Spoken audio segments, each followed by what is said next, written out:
This year, we've seen normally seasonal, often mild illnesses turn into something turbocharged, especially for kids, RSV, cold, and flu. And now we got more children hospitalized for an invasive bacterial infection. 9 News reporter Jennifer Beckles explains what's called Group A strep.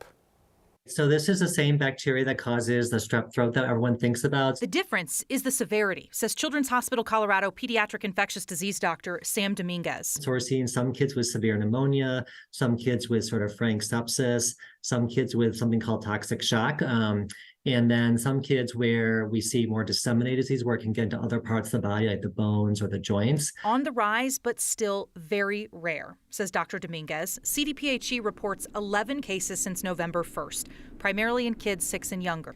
2 of those patients died. Their cause of death hasn't been finalized. The last pediatric death from Group A strep was 2018. Have strep A and these other issues at the same time, like RSV or COVID or whatever else. Yes, you definitely can have both at the same time. If you're at home and you're doing okay with those sort of mild symptoms, if you suddenly become much more sick or you're just not getting better and getting worse, that could be a sign that you're having what we call a bacterial superinfection. So you get a bacterial infection on top of that viral infection. We've had about 2 or 3 cases in our office. Every case of what we would consider complicated Group A strep needs to be hospitalized and treated under observation. Pediatricians like Dr. Michael Malobsky sympathize with parents because the 2022 crud, and by the way, some really serious crud this year, just keeps piling on. Well, look, I think everybody who has little kids in the winter in daycare know what it means to have your kids sick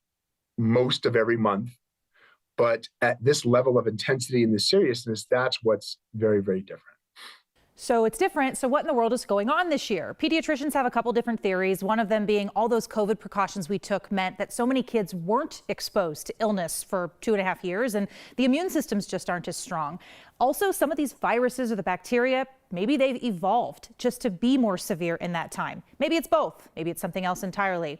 But we know it's a huge issue, and it's really unfortunate for all these parents and all these little kids. Yeah, I mean, I know as a parent, like your kid gets sick in the wintertime and you're just like, okay, here we go again, except now with this stuff going on, you just get so much more nervous over what used to just be a very routine thing for most families. Yeah, and from the hospital perspective, Children's says they have never been busier, ever. This year is unprecedented as far as how busy they've been with kids coming in sick. So that tells you something too. Yeah, thank you, Jenny.